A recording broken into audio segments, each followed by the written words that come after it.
of capture. So we would design it based on the amount of water that we're estimating it flowing through, then expand it into some contingency amount to capture any more water that may increase over time.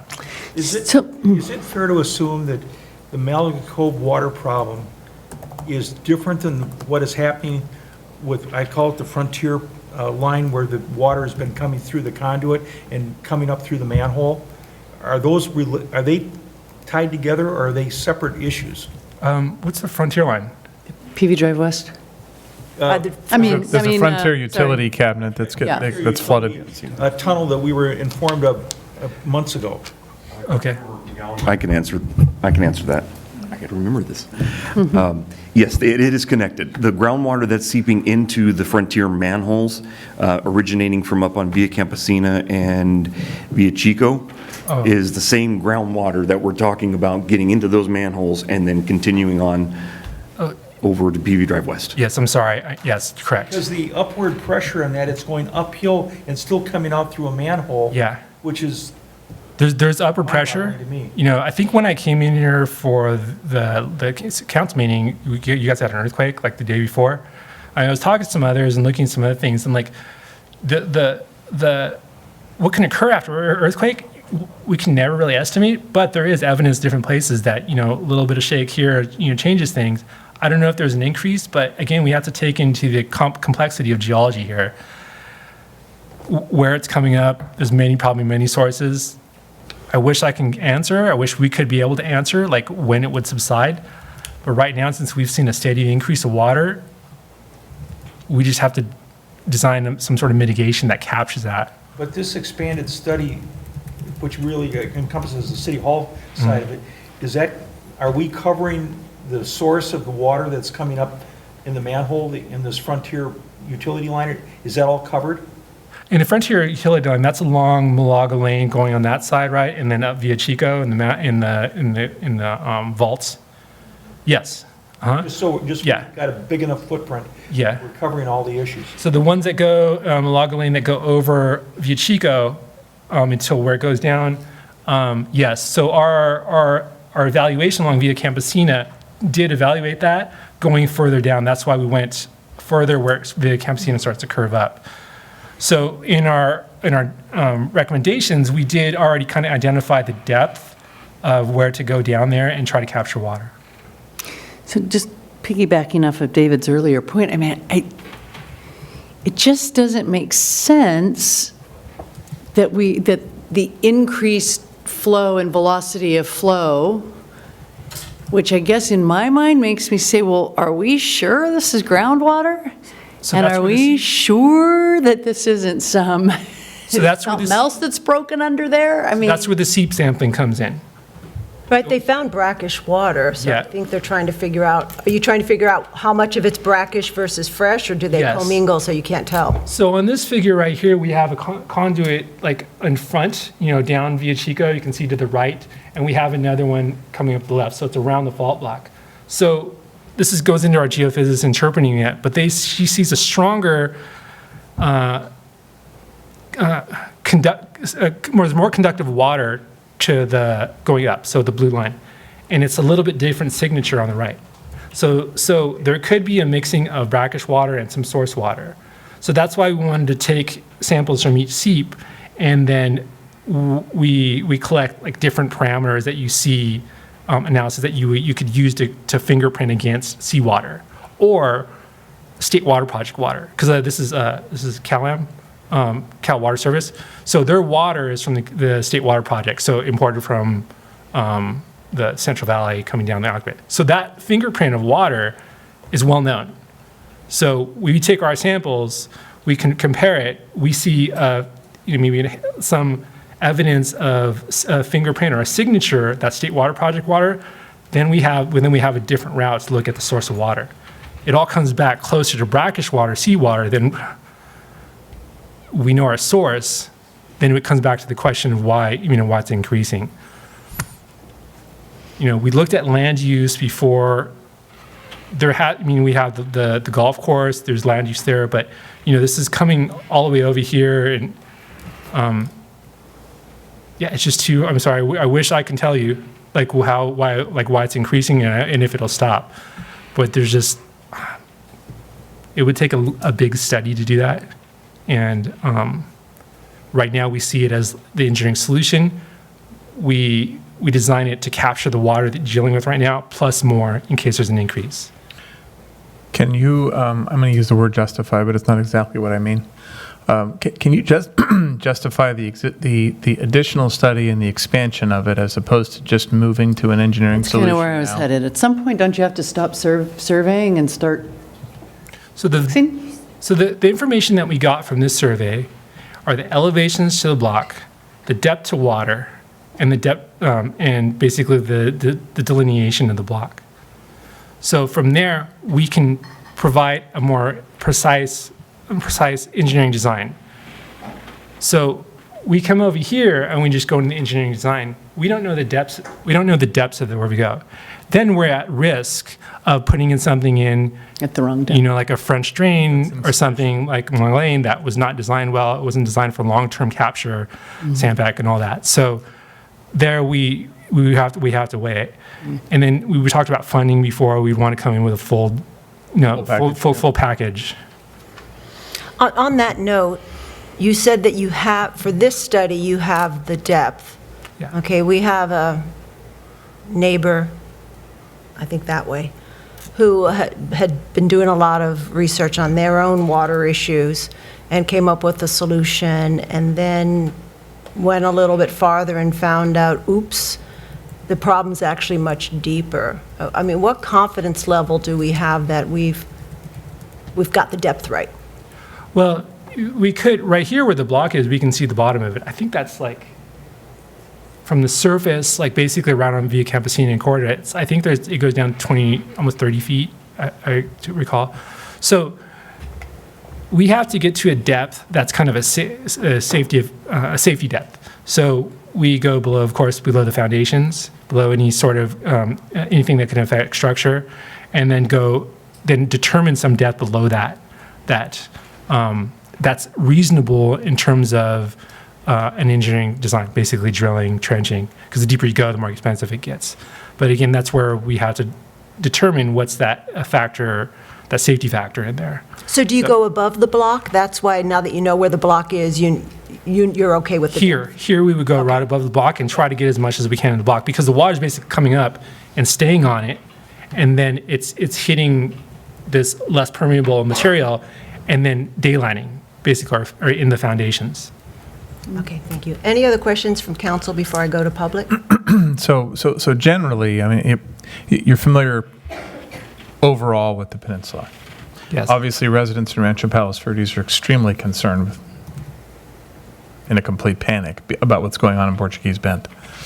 What comes from that are those that say, well, geez, how are you sure it's just here? How are you sure it's not, much further and all over our city? And so while we see water seepage as evidence that we need to do studies and need to resolve issues, how can we be confident that in other areas of our city we can't, potentially expose ourselves to land movement, sinkholes, water escaping, that sort of thing? And is there any way to be proactive about that as opposed to just waiting to see, water seepage before we address it? This side of the peninsula is geologically a little different from the other side, or the coastal side. It's more sea terraces. We do have terraces over in here. But right here in your cove, it's more a little bit harder rock. There's sand, or we call it terrace deposit, sand deposit. It's a little bit more stronger, I guess we'll just say stronger, than the other side. So, and with that, the flow of water is a little bit more defined, I guess, based on the fracture flow. So, so your question is how? Are we covering enough? And then, without doing studies, how can we be confident? Yeah, you addressed part of it in describing sort of what the layout is. How can we be confident that we're not going to face similar issues? I realize that's wide-reaching. I'd have to think about that. Yeah, that's a legit question. We've been thinking about those things. I mean, because, obviously, we all know that we have a small sinkhole that's developed as part of this that we're Yes. going to have to resolve. Yes. Right? And so, does that become exponentially greater, or is that an unreasonable fear? Well, I'm not prepared to answer that question. We have, So therefore, it's not an unreasonable fear. No. Okay, got it. Uh-huh. All right. Okay, public comment. Cynthia Butler, would you like to come on up and talk to us for 3 minutes? I guess I was thinking along the same lines you were, Michael. How do we know we've extended it enough in each direction? And is the brackish water, are you certain with what you know now that the brackish water is salt water, or can it just be old water that's been sitting in mineral deposits for a long time? Because it seems to me if it's 30 feet down, that would be maybe unlikely to be seawater? Well, the water is rising from Okay. Yeah, the water is rising from deeper. So if it is old water, that's, we have seawater inland. That's a very legitimate question. So the signature would be slightly different from seawater. You have things precipitating, different chemicals. So again, that's where the seep samples come. We can compare those as best we can to old water. So old water is just water that's never really, hasn't been in the water cycle for, could be a very long time. And have you determined that this fault is inactive? Yeah, as far as we can tell, it's non-mapped. So usually faults that are active have been mapped. I think that's what the Alcos Priolo zoning. So that's like, and then when we say active, it's like 10,000 years. So here, this one's not mapped, so it's, in terms of Alcos Priolo and safety, it's not active. Okay. And does this change the liquefaction formula for the city? Look, well, I'm not too sure what you Because mean. we know that this is like 30 feet at least of sand below us, water filled. So, Oh, I I see what hate you to cut this off, Okay. but this is public comment, not Q&A. I don't want to put James on the spot here. All right. Can I ask just one other question? In the contract, it stated that you're going to provide some services to the property owners. Can you delineate a little bit more about what that entails? Not the property owners, that was to the city, to provide support to the city for any sort of regulatory interaction or support. Just to be a technical resource to us. Okay. Just for Okay. the city, not for the property? Correct. Thank you. Any other public comment on this item? Mr. Gilman, welcome back. Thank you. I'll just point out one observation, which is when I'm driving to work and PV Drive West turns into PV Boulevard, right where that manhole is, where the water's bubbling up, I've noticed that you can tell above it, and above it's at a higher elevation, that the water, the wetness on the asphalt stops at the manhole above it on PV Boulevard in Redondo Beach. So I think there is a chance maybe that it's coming from a higher elevation and coming down grade. That would make more sense than all this pressure pushing up the water. And you can also, if you look, you can see on the asphalt that there's a lot of cracking in that area where the water is. I would look at that too. Thank you. Last call? Okay, let's bring it back to council for discussion or a motion. The matter on the table is seeking request of an appropriation of $79,894 to be able to conduct this study and provide the technical support needed. I just want to be clear about what our expectations are. So, maybe you want to run back really quick.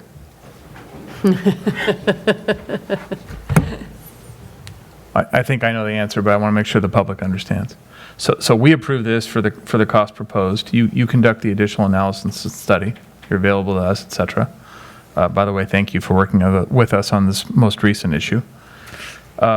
From here, this would then expand into an engineering design solution phase in which we would have an approximate project scope where we would go to state and federal resources, ideally, to potentially seek grant funding to contribute to a significant solution to this problem.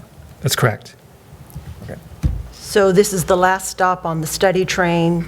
The next stop is solution. Engineering solution. Yeah, engineering design, Okay. preliminary costing. But that's going to require an additional contract for additional dollars, will it not? Yes, that's a big Yeah, I engineering wasn't project. Yeah. suggesting that it was free. It was more just that we don't Just keep wanna make having sure more the record's studies. clear. Could be more reimbursable than this, though. Okay, so where is council on this? Do I have a motion?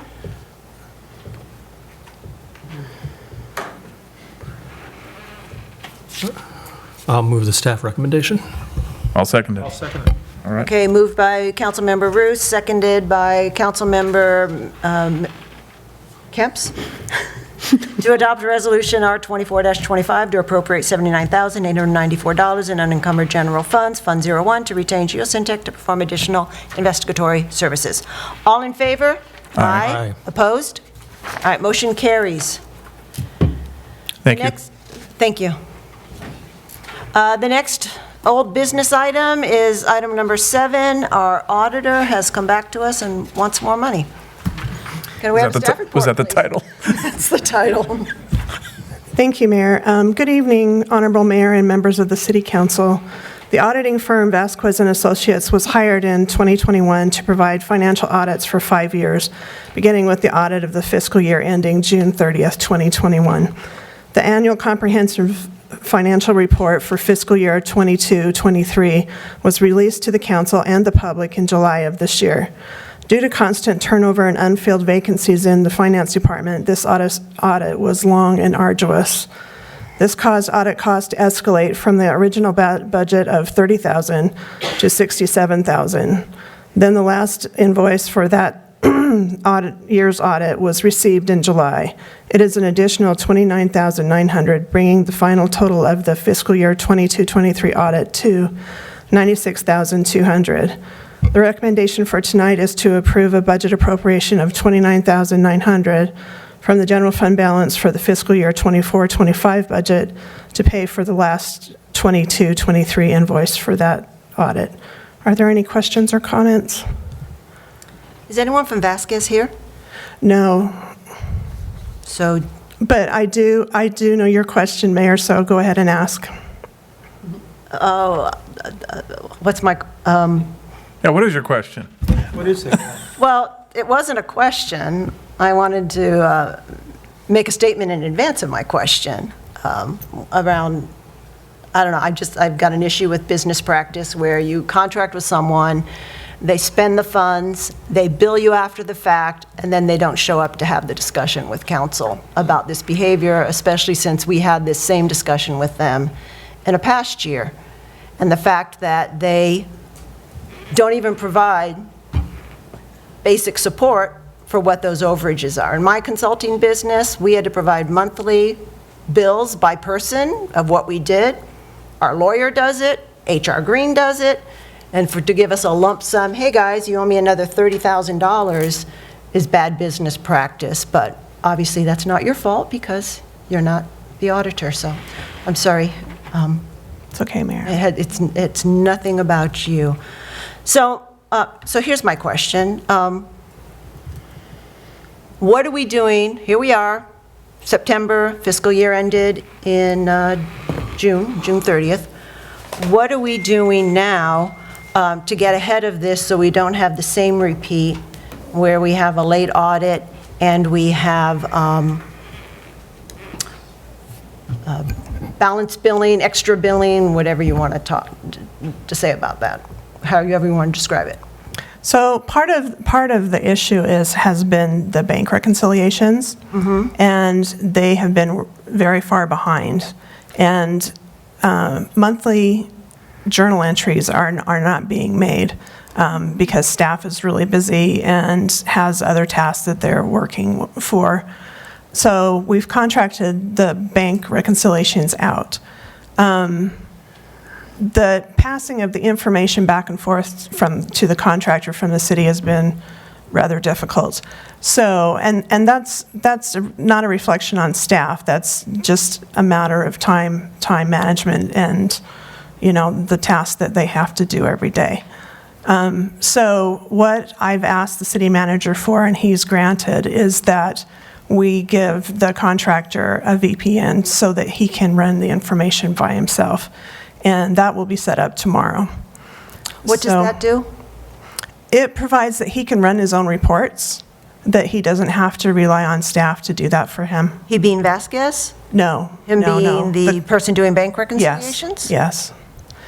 And as far as the rest of it, once those are caught up to date, we can start putting together schedules for the audit. Staff went through it last year. We have the same staff that we have had last year, so this year should be smoother. Okay, so what I'm hearing is, we don't have enough staff to do bank reconciliations, and we don't have enough staff to do the monthly, did you say journal entries or general ledger? It's journal entries. Journal entries. So then my question is, and I know we've contracted with someone to do the bank reconciliations, but my question is, have we brought in sufficient staff support to do these two important jobs that are required to get a timely audit? Because my understanding is the person doing the bank reconciliations has a day job, and so I don't know if they're moving as quickly as they can, or if we should have someone who could actually focus on this. So I'm gonna take a stab at answering some of these questions.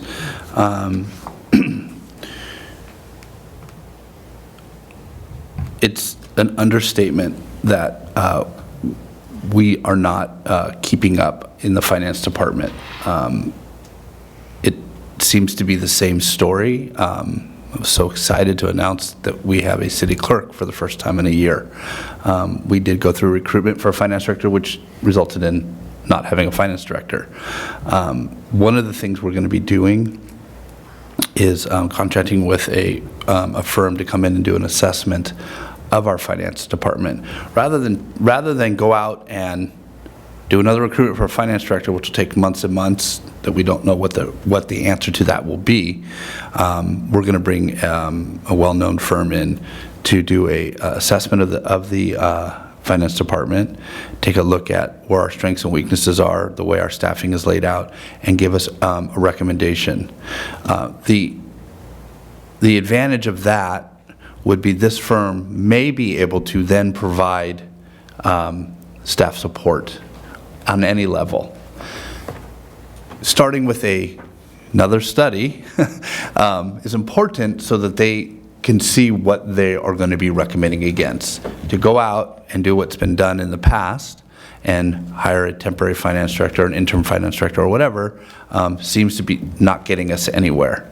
So we took a step back, and we're going to commission this analysis and study, take the report, which should hopefully give me a roadmap to recommend to the City Council on how to rectify this once and for all.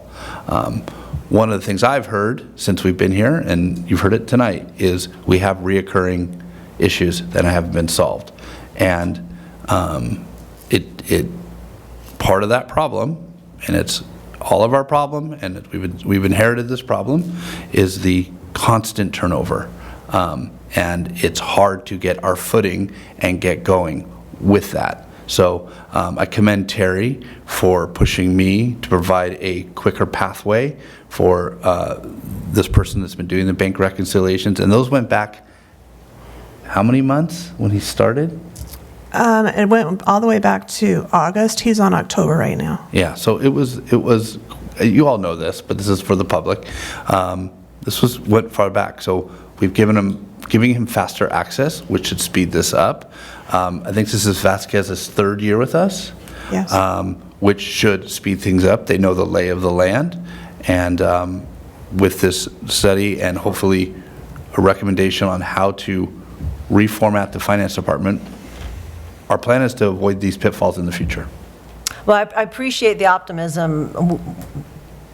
We said that about Vasquez the last 2 years. Well, they've been through it once, it's going to be better this time, and this time was actually probably the worst of them all. As I applaud bringing in someone to assess the department, figure out what we need. I'm a little bit nervous that I don't know how long that's going to take, and, when you and I talked previously, it was 6 months to get the bank reconciliations done, and that's not going to get us a good audit result, and so that's why I'm pushing on that. Maybe with the VPN, it will go faster. So that's my one thing is, do we have things in place, number one, to get the audit done on time, and number two, to address any weaknesses that have been identified so that we just don't keep getting dinged for the same things over and over. So that was my first question. And then my other question is, so Vasquez has had a practice of kind of lump billing, right, rather than monthly billing. Has there been any discussion among staff about shifting them to what we do with our other vendors, which is monthly billing, where you get a monthly report that talks about this is what Joey worked and this is what Sue, from hours, kind of just so that we're able to see progress being made and we're more on top of our billing so we know what the burn rate is. Has there been discussion with Vasquez about? No, there hasn't, but there will be. Okay. Yeah. I mean, I appreciate you bringing these things up to us now. Both Terry and I are hearing it, and Terry, let's tee up that discussion with Vasquez. Let's have a kickoff meeting. I invite the council to send me and Terry emails of your concerns on past practices so that we get it right and we'll address it, and we will, the two of us that are here now, will do our best to stay on top of all of that. Well, and I appreciate that. I mean, we're talking about just kind of best practice in the industry, and so for a vendor to come to us and ding us for things and then turn around and do those bad practices is disappointing. Other questions from council? I have comments after public comment. Okay, anyone else? Is there anyone from the public that would like to come and do some public comment on this? Okay, I guess while you're here, you might as well just talk on everything. Blake Gilman. I would just say, I would recommend whatever you do, I would wait until after November 7th. Because if a certain firebrand gets on city council, I'm sure she's going to have all sorts of ideas about how to address this issue. I'll leave it at that. Well, we don't have until after the election, so we're going to continue to move forward. All right, Victoria, you had comments you wanted to make? Yeah, so I have an issue with this item, and I think I'm kind of probably piggybacking off of your earlier comments, Mayor. So, yeah, when someone comes and then after the fact hit you with another bill, I mean, you do it once, okay, but you do it another time and you say, well, wait a minute here. So they came after so for the 22-20, so the audit in 21-22 was bad, was tough. And then they came back and said, okay, well, you know what, it was a $37,000, we need another 30, it's really a $67,000 audit for 22-23. And then they come back, so now 67, now they're coming back saying, oh, sorry, really, it's 96. And the difference between 510 hours spent versus 740 hours spent, it's a 50% difference. I mean, that just seems odd to me. And there is a schedule in there that says, oh, here's the hours that everybody worked, here's what was budgeted and here's what they really spent. I mean, I agree. I expected to see some detail in there, and I guess what surprised me was that I think because we weren't ready with our part of what we need to provide for the audit, they were waiting on us, I think, a lot. And so I feel like they've billed us an extra $30,000. We probably messed up their flow of scheduling. I'm sure we did. But I don't see how you pile on 50% more and they're not even here. And, just as a side note, I noticed that for the 23-24 budget, so for the year that just ended in June, we're still budgeted at around 500 hours for $65,000. So it seems like that's the number that we think it should be. I don't see how we give them another $30,000. Well, and I don't. That's part of my thing about the lack of the backup, because I don't know. I if expected to see pages and pages. Are we being charged for idle That's time, what right? And in my world of consulting, the client's not always ready to start when you've aligned the team, and the consulting firm eats those costs while the consultants sit idle, and you don't actually start incurring billable hours until the project is launched and gone. And so I don't know what their practices are. I think that was my point, is that I feel like we're getting billed here for idle time. I heard that concern, sorry, Councilmember, go ahead. And I asked directly through an email, and this is the response I got. Hours billed to PVE do not include idle inefficiency hours. As shown in the Excel file that we provided, more than 100 hours spent on the audit were absorbed by Vasquez's team and not including in the billing. Now, that's a direct quote from him, so. It says that in the staff report. Yeah, Okay, sorry. I David? can't see, give a minute.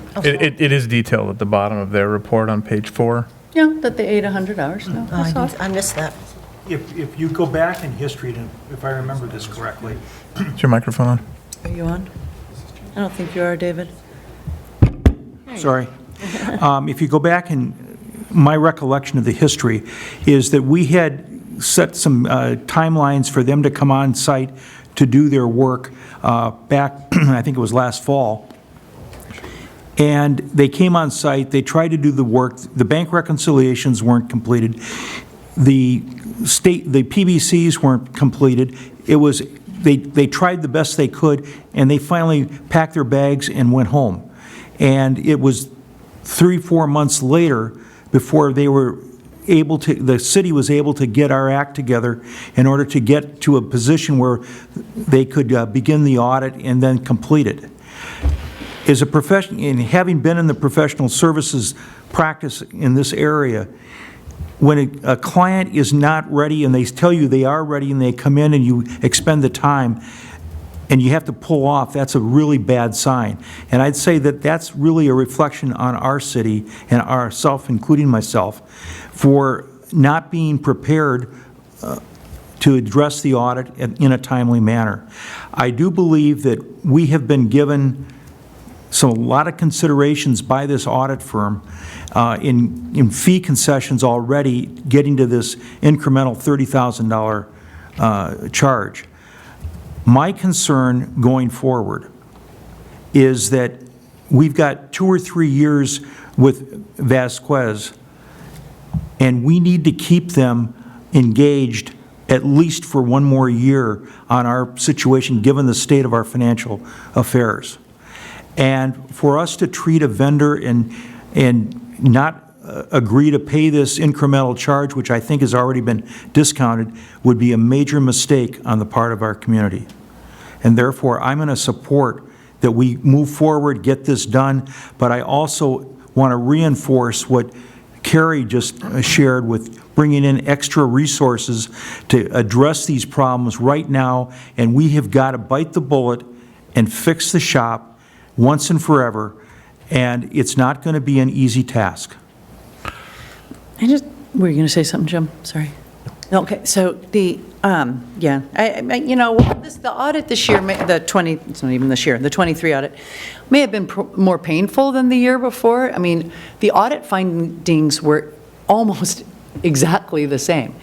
Actually, the audit findings were a little bit better than the year before, I think, slightly. But anyway, so I can't, you can't have people bill you 50% more after the fact. I understand, I do hear what you're saying, David, and they might turn around and say, okay, well, then we're not coming back this year, but oh well. I don't know. Can you help me understand? So I had missed the hours absorbed. I don't see the 29,900 on their backup sheet. How did they get to the 29,000? I see a total of $48,597.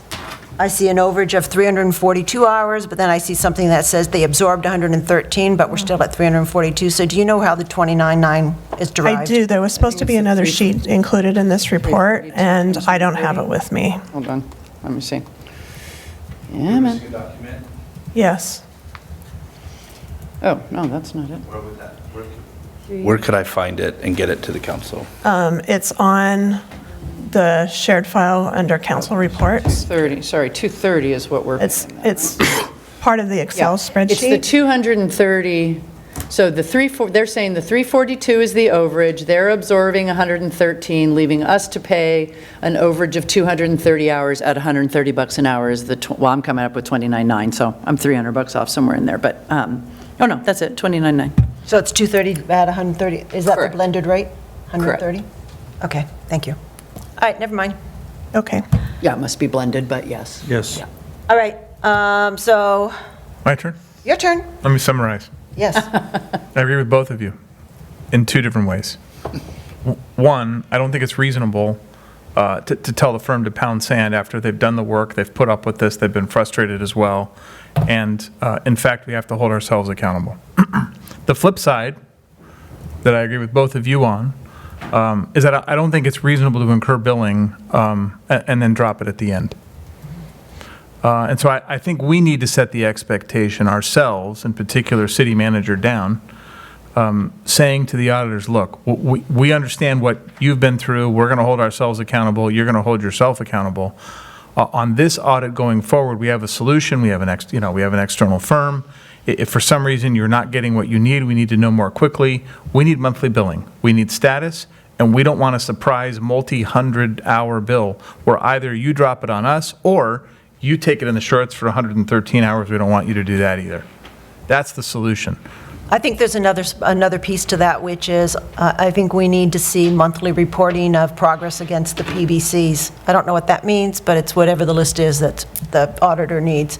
provided But by that's the other way client. for us to be able to see, are we on track, how are things going? Because that will help, we're all in this together, we're all not going to do it, but we'll have multiple eyes making sure that the ship is sailing in the right direction. That should be one of the outputs of the group that Carrie was referring to, when they get their assessment done and figure out a go-forward plan. Well, we don't need an assessment to tell us we should be getting monthly report outs of audit progress against. Well, part of it, Dawn, has got to go back to, I don't know how far back our reconciliations, both investment and banking are, and how long it's going to get that to get caught up. And then there's other PVCs that have to be prepared after that. So a schedule needs to be prepared, Right. but with a realistic time frame. But are you saying that audit work will not go on until the assessment's completed? It can't. We're not ready for an audit right now. The books aren't closed. They probably waste more hours. That would have been good, okay. Look, at the end of the day, let's try to re-describe ideal. Ideal is we set a budget, we delegate it to the city manager, we don't hear about it until we're willing to have an audit committee review the audit and see the audit, and we're done, and they hit the budget on target to the exact dedicated last fixed fee hour. That's what we need. On time. We don't need to be accounting professionals, we don't need to be in the consulting business, we don't need to tell them about how to bill for their hours. We need a professional organization that we delegate to a CEO, and we show up here and make decisions. That's what this has to get to, whatever it takes. Agree. All right, so where are we on this request for an appropriation of, so there's no way to absorb this in your budget now that you're 2 months in? You don't have I'll move clear approval. visibility in your budget? I'm going to move approval of the $29,900 bill for Vasquez. I'll second. Okay, Voice vote. voice vote, sure. Councilmember McGowan, Yes. Councilmember Ruse, Yes. Councilmember Kemps, Yes. Mayor Pro Tem Lozey, No, Mayor Murdock. Yes. Motion carries. All right, thank you. Let's do better this year, Vasquez.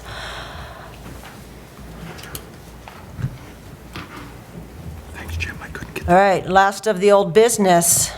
Number 8, Resolution R24-42, regarding mayor and mayor pro tem rotation. This was an item that we've heard previously and was continued from July 23rd. We didn't have time to do it. City Attorney, take it away. Sure, I can give a brief report. Good evening, council members. As you recall, the origin of this was some dispute about the meaning of the current resolution for the election of the mayor and the mayor pro tem. This can be a contentious issue in many cities, and the purpose here is to add clarity so that expectations are set about the rotation. And in this resolution, per the direction of the council, the prioritization amongst each cohort, and a cohort consists of the people that are elected or are appointed together. Priority is given if they are all equal in the number of times that they have served as the mayor, to the person who had the highest number of votes in the most recent election. If there was not an election held for that cohort most recently, then it would go to the person who had the longest period of time since they had last served as mayor. I'm available for any questions. I hope this reflects the will of the council, and I hope that it provides clarity to the future councils. Okay, are there any questions from council on this? I think I just want to confirm something, and then I have a question. I'm thinking about this holistically, and for the purpose of discussing the policy, forget who's here, forget who's running for election, forget it. Just design this for another city. So if we have an election of 3, an election of 2, and if you're in the election of one or the other, and the greatest priority is given to the number of votes, is there ever a scenario, and maybe the answer is no, is there ever a scenario where you're going to have someone that hasn't been in the seat long enough to appreciate what's required to do the job, to jump in and be mayor? The resolution does prohibit someone from serving as mayor during their first 2 years, so someone would have to wait 2 years before they could be mayor the first time. So you would hope that they would. Well, so that got violated with this group. The resolution is advisory. Any city council is, all it takes is 3 votes to elect a mayor. Okay. Then the other question was relative to the timing. Victoria, where was it?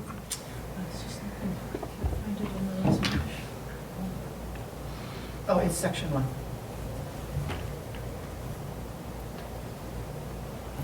The wording, first regular meeting in December of each year. This particular year is going to create an interesting challenge, which causes the question. Should the council have the ability to set that meeting within X period after the election? Should it be the first regular meeting? Does that mean that it can't be a special meeting? How do we provide the most flexibility to do it within a short, reasonable, quick time frame, but not designate a specific date?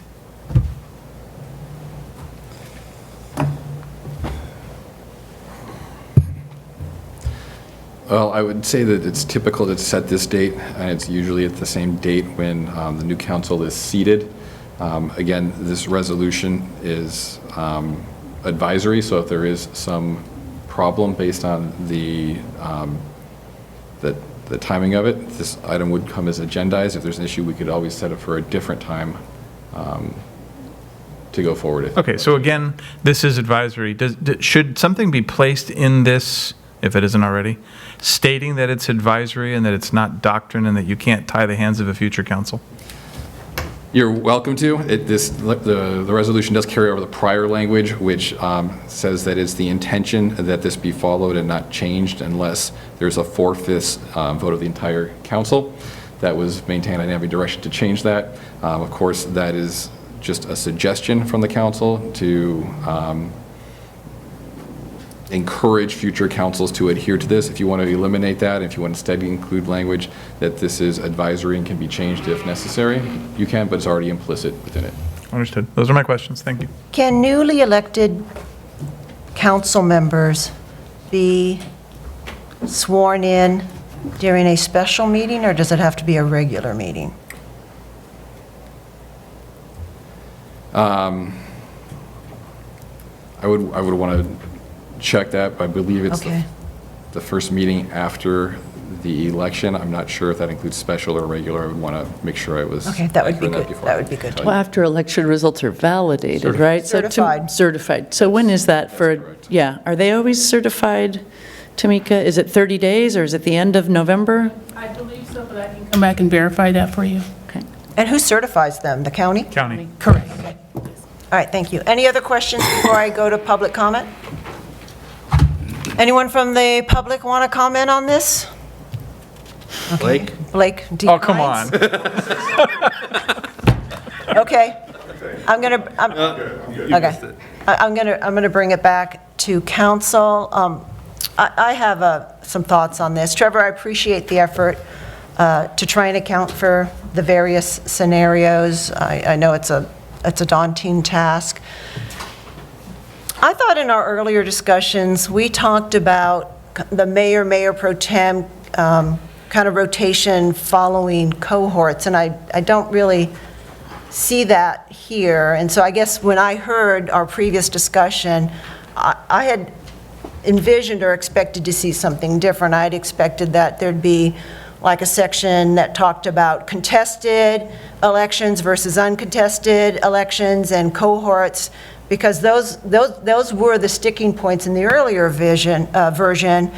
And, with seniority coming to play in an uncontested election and resident votes counting in a contested election. And, I realize at the end of the day, council can vote however they deem appropriate, given the makeup of the council at any point in time. This is, as you say, advisory. But this resolution's here to provide guidelines and minimize rancorous council meetings such as we had recently. And I'm not convinced this does that. And I agree with you, Michael, we need to take people and current and past and future out of this. But for me, it just seems that this is where I thought we were going in our earlier conversation. It just seems easier to me that the mayor pro tem role flips every 2 years with the cohorts. And so in contested elections, priority will be given to the person who got the most votes. And in uncontested elections, it's a little bit trickier if everyone's brand new, but there'd be, seniority, or the council would decide what they want to do. At the end of the day, there's always going to be a council member who doesn't get to be mayor, right? It's 4-year terms, and there's 5 council members, there's 4-year terms, someone's always going to be out. And so the way that I thought this would have run was that in a contested election, the top 2 vote getters would get to be the mayor, and that in a 3-person cohort, then that person would miss out. And either way you look at it, the mayor pro tem, at least in a contested election, is always the top 2 vote getters, right? In a 3-person cohort, that person doesn't get to be it, and in a 2-person cohort, the 3rd person doesn't even get to be on council. So that's where I thought we were headed. But this is like, How's that different? I think I think it does. Isn't that what this does? I think the only thing it does is, I think you do make your way through an entire cohort. So in the cohort of a 3, where the 3rd doesn't get to be it, well, they do if they run for reelection and win. right, so that's what's different for me. Okay. That's And what what I thought that you were saying. does is it kicks out the person in the 2 cohort who came in second, unless they run again. Running, yeah. So I think you're always cycling. So that's my through sticking cohorts. point on this. Other comments? This captured what I had intended. Dawn, I hear what you're saying, but, there's no reason why, I don't see a reason why one particular cohort should be penalized more or less often than another. I think it's fine to just rotate through it, and sometimes it'll be someone from the 3 cohort who doesn't make it, and sometimes it'll be someone from the 2 who doesn't. Yeah. I think that's true. Yeah. How could a 2 not make it? If the 3rd gets reelected, Yeah. Well, yeah. then it kicks out this person who's came In in the 2. in the 2 cohort if they don't run for another term. I think it does what we need it to do. Any other I think- comments? I think the biggest thing that it does, frankly, that the other one didn't, that caused the issue, is it provides sincere clarity. Whereas the other one, it was simply a matter of how we were interpreting the document. So, for that reason, I think this solves that problem. Okay. Do I have a motion on the table then? Oh, I could do it.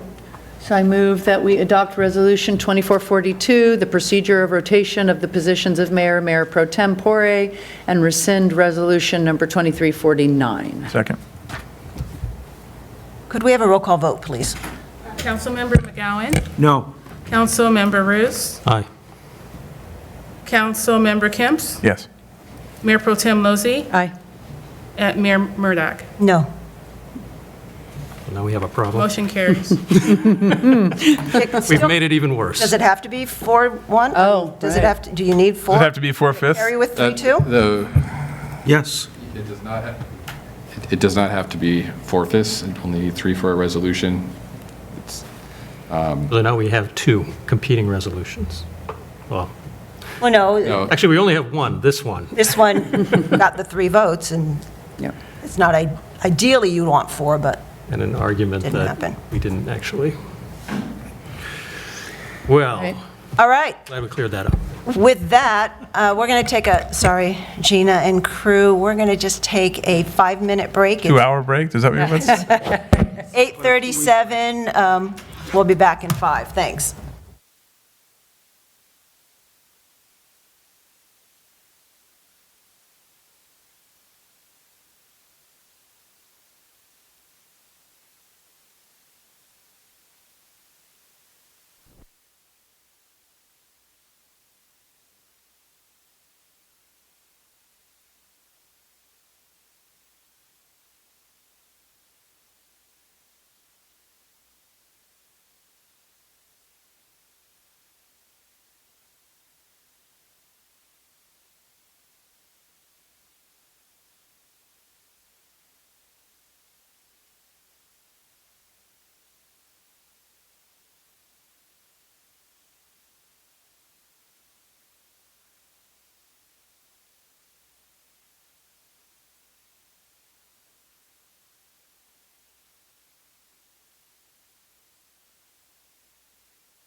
It's 8:43. Let's go ahead and resume the meeting. 5 minutes, oh, maybe it was It was a 6. minute over. Just a minute That's over. very nice, though. Yeah. All right, starting new business, we've got number 9, awarding of a contract for rezoning and CEQA in relation to the housing element certification that we are working on. Could we have a staff report, please? Sure. Mayor and City Council, before you tonight are proposals from CSG Consultants and De Novo Planning Group for the Housing Element Sites Inventory Rezoning and California Environmental Quality Act, which is CEQA compliance. Stated in the Housing Element Program 13C has identified 3 sites for overlay zoning. The sites include Malaga Cove, Lanada Bay Patio Area, and First Church of Christ Scientists. The Malaga Cove and the Lanada Bay area would be a mixed-use overlay zone. The First Church of Christ would be a housing opportunity overlay zone. The mixed-use overlay zone would have a density of 25 to 30 dwelling units per acre, and the housing opportunity overlay zone would have a density of 20 to 25 dwelling units per acre. The proposals that are in your packet include the rezone and preparation of the necessary environmental compliance documents for CEQA. In the staff report, the proposals are included as an attachment, and within the staff report, it itemizes the proposed